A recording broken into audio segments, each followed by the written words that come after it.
Hello everyone. तो first of all यहाँ पे आज का जो मोमेंट है, इस मोमेंट में हम लोग के बीच में है श्रेया मुदगल। ये बच्ची जो है इसी इंस्टीट्यूट की है।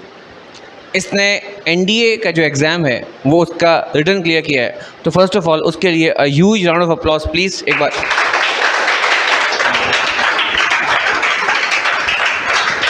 और सबसे ख़ास बात क्या है जो है वो ये है कि एक लड़की ने क्लियर किया। नॉर्मली ऐसा होता नहीं है कि कोई लड़की रिटर्न क्लियर करती है, राइट? ऐसा बहुत कम देखने को मिलता है। तो एक बार उसके लिए फिर से। अब आगे की बात यह है कि किसी भी इंसान की जो स्ट्रगल होती है, पहली बात तो स्ट्रगल कभी आसान होती है क्या? यस और नो? होती है क्या? कभी नहीं होती है। और दूसरी बात ये होती है कि किसी की स्ट्रगल जब हम देखते हैं और वो जब वो स्ट्रगल एस से जो स्ट्रगल होती है ना, जब वो एस से सक्सेस में कन्वर्ट होती है तो उसकी बीच की जो जर्नी होती है हम उससे काफ़ी कुछ सीख सकते हैं। ऐसे कुछ इसके साथ है।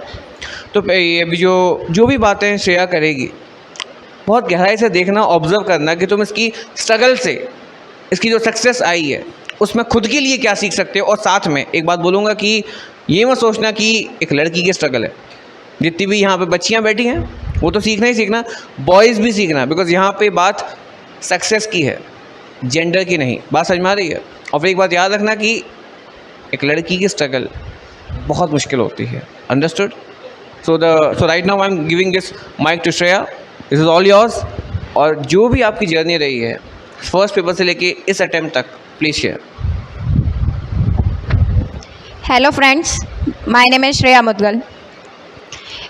मैंने एनडीए की प्रिपरेशन 2022 में की थी, 12th एग्ज़ाम पास करने के बाद।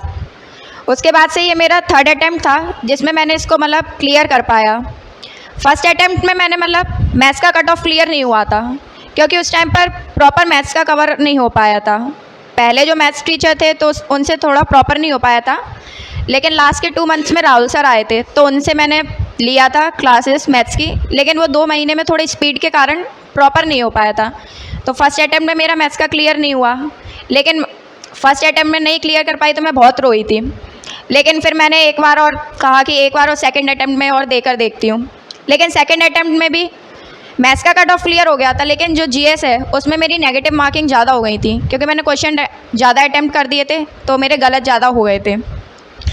लेकिन क्योंकि उसमें थोड़ा मैथ्स का भी पेपर लेवल थोड़ा टफ आ गया था तो मैथ्स में मेरे प्रॉपर नहीं हो पाए थे क्वेश्चंस, इसलिए गलत हो गए थे। लेकिन सेकेंड अटेम्प्ट में मैं भी बहुत रोई। घर वालों ने मना कर दी थी कि आप मत दो, छोड़ दो। बीएससी चल रही थी तो उन्होंने कहा कि बीएससी पर फोकस करना, एनडीए अब छोड़ दो, हो नहीं पाएगा, बहुत टफ़ है। काफ़ी लोगों ने कहा कि बहुत ज़्यादा टफ़ है तो छोड़ दो एनडीए को।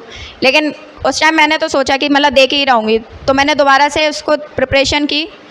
तो इस बार मैंने घर से सेल्फ स्टडी की थी, लेकिन जो सर ने पुराने नोट्स वगैरह भी थे उनको भी मैंने रिवाइज़ किया और जो कुछ भी मैंने अलग से घर पे पढ़ा था तो उसको उसी में इम्प्लीमेंट करती गई थी। तो और ज़्यादा नोट्स बढ़े मेरे। तो प्रॉपर तरीके से इस बार जीएस में ज़्यादा फोकस किया था। जीएस में जैसे कि ज्योग्राफी पे थोड़ा ज़्यादा डेप्थ में गई थी मैं। इंग्लिश भी अच्छे से हुई थी, लेकिन इस बार इंग्लिश का पैटर्न थोड़ा चेंज आया था। लेकिन पहले से प्रिपेयर अच्छे से हो गया था तो इंग्लिश का तो अच्छे से हो गया था। और फिज़िक्स का लेवल पहले से थोड़ा कम आया था और जीएस में हो गया था। इस बार नेगेटिव मार्किंग पे मैंने ज़्यादा फोकस किया कि क्वेश्चन जितने भी क्वेश्चंस करे सारे उतने ही सही किए थे। जैसे मैंने पिछली बार भी मैथ्स में क्वेश्चन किए थे 64, लेकिन उसमें गलत हो गए थे और इस बार मेरे से 4 क्वेश्चंस गलत गए थे। और जैसे जीएस में पिछली बार मेरे 42 तो क्वेश्चन गलत ही चले गए थे, इसलिए नेगेटिव मार्किंग में आधे से ज़्यादा मार्क्स तो चले गए थे। लेकिन इस बार नेगेटिव मार्किंग कम हुई थी तो इस बार अच्छे से हो गया था। इसलिए गिव अप मत करना, दोबारा प्रिपरेशन करना तो अच्छे से हो ही जाएगा। Thank you.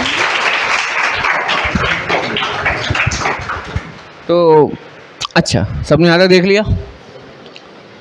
एक कहावत है जो शायद सबने सुनी होगी कि कोशिश करने वालों की कभी हार नहीं होती। And she is a living example of this. She is an epitome एक बात कहने के लिए कि फर्स्ट अटेम्प्ट नहीं हुआ यार, सेकंड अटेम्प्ट में हर कोई कहता है अरे अब तो हो जाएगा। अब सोच के देखना कि आसपास खासकर फैमिली मेम्बर्स सब कह रहे हैं कि छोड़ दो, मतलब कि एक इंसान अगर कोशिश करना भी चाहता है तो ये होता है, आपके आसपास के लोग कहते हैं कि रहने दे यार नहीं हो पाएगा, हाँ या ना। उस मोमेंट पे एक बात कह रहा हूँ, एक लाइन मैंने खुद के लिए कहीं लिखी थी, शायद वो आज यहाँ पे फिट बैठती है, कि कहते हैं ना कि सब्र का फल क्या होता है, मीठा होता है। पर एक बात ये भी सच है कि सब्र के फल के सफ़र में अंत तक आदमी अकेला होता है, हाँ या ना। तो एक बात हमेशा याद रखना कि अगर अंत तक तुम्हें ही टिकना है, कोई कितना भी कह दे, कोई कितना भी सगा क्यों ना हो, माँ बाप भी क्यों ना हो, एक बार कह दें कि नहीं हो पाएगा, एक बात याद रखना, माँ बाप भले के लिए कहते हैं, वो चाहते नहीं है बच्चों को कष्ट में देखना, और तो होता है। पर एक बात याद रखना, सफ़र किसका है? अपना। और लक्ष्य किसका है? अपना। तो खुद के लिए गिव अप नहीं करना। बात सबको समझ में आ रही है? ठीक है। अच्छा, ये सब तो बातें रहीं सीखने वाली। किसी को कुछ क्वेश्चंस पूछने हैं?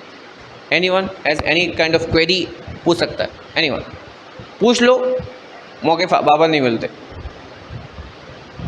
कुछ भी आ रहा हो, कुछ भी।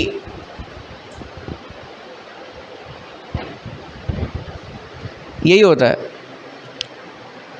सही मौक़ों पे सही सवाल हम लोग करते नहीं और फिर रह जाते हैं, काश पूछ लिया होता। ठीक है, मुझे लग रहा है कि शायद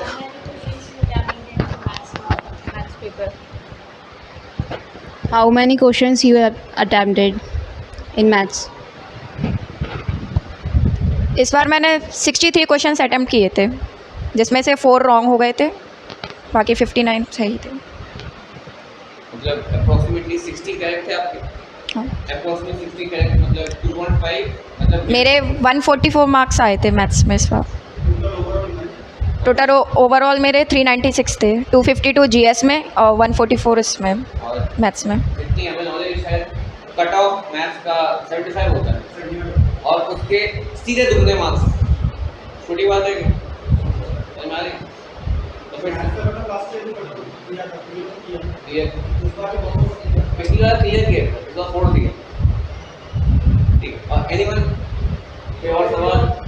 हाँ,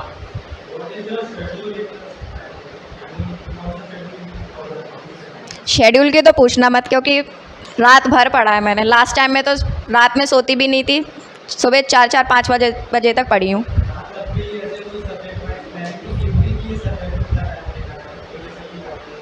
जैसे मैंने मैथ्स पे ज़्यादा फोकस किया था और जीएस में मैंने इधर ज्योग्राफी साइड में ज़्यादा फोकस किया था, क्योंकि इसको क्वेश्चंस ज़्यादा आते हैं, जैसे 20 to 23 क्वेश्चंस ज्योग्राफी के ही आते हैं जीएस में। अच्छा श्रेया, अगर ऐसे पूछो कि तुम्हारे सब्जेक्ट्स में कौन सब्जेक्ट तुम्हारे स्ट्रेंथ थे, कौन से वीकनेस, तो समझा पाओगे वैसे? स्ट्रेंथ में तो मैथ्स था, जैसे कॉन्सेप्ट्स वगैरह, कैलकुलस में कॉन्सेप्ट्स अच्छे क्लियर हो गए थे इस बार मेरे, जैसे फंक्शंस चैप्टर है, रिलेशन वगैरह, इंटीग्रेशन, डिफरेंशिएशन, इस पे ज़्यादा फोकस किया था। कॉन्सेप्ट तो अच्छे से हो गए थे वो वाले सब्जेक्ट्स। वो जो सब्जेक्ट वीक थे वो कौन कौन?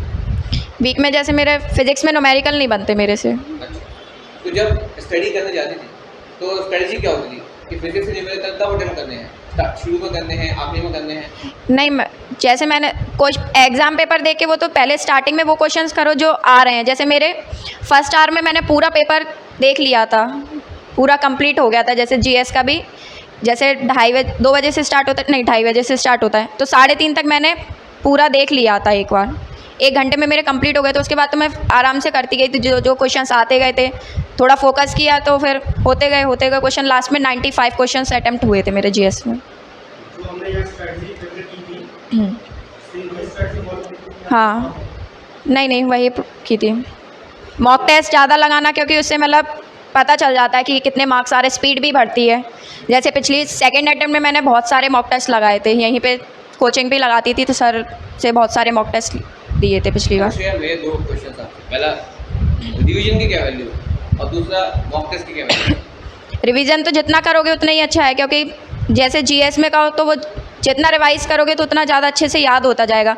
जैसे इंग्लिश में वोकैब है, 1-2 बार रिवाइज़ करोगे तो थोड़ा भूल भी जाते हो, लेकिन उसको जब 3 बार 4 बार डेली रिपीट करो। वैसे सर ने तो मुझे कहा था कि सुबह जैसे ही सो के उठते हैं ना, तो सबसे पहले वोकैब रिवाइज़ करो, क्योंकि उस टाइम एनर्जी लेवल हाई रहता है, तो उससे अच्छे रिवाइज़ हो जाती हैं। और मॉक टेस्ट?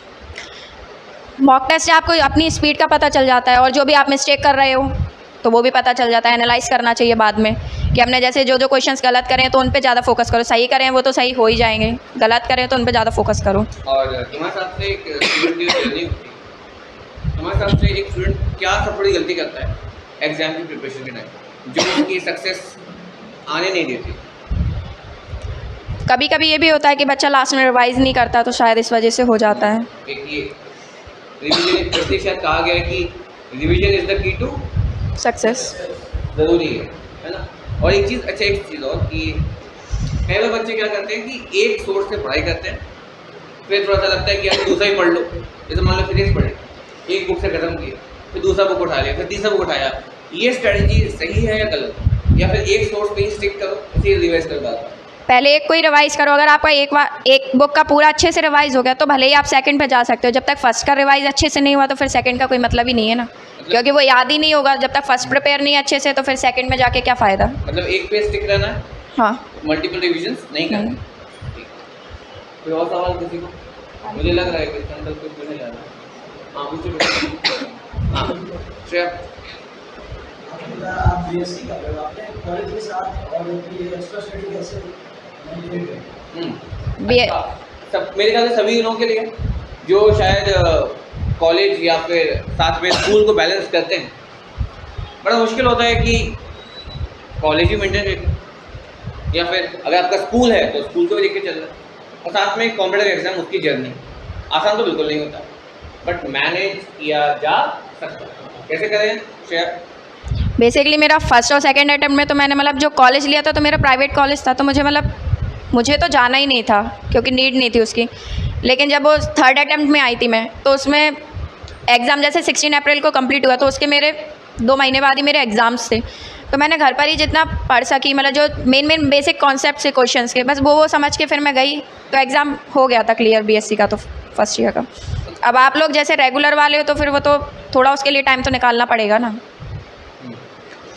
मतलब और एक चीज़ पूछूं, जैसे कि एक सवाल है मेरा, कई लोग जो प्रिपरेशन करने आते हैं किसी भी एग्ज़ाम की, 2 माइंडसेट होते हैं। पहला होता है कि एग्ज़ाम निकालना है, हाँ या ना, होता है। दूसरा माइंडसेट होता है कि सिलेबस कंप्लीट करना है, हाँ या ना। तो तुम ये बताओ कि अगर स्टार्टिंग से माइंडसेट होना चाहिए तो कौन सा, सिलेबस ओरिएंटेड या एग्ज़ाम ओरिएंटेड, क्या ज़्यादा? एग्ज़ाम ओरिएंटेड ज़्यादा होना चाहिए।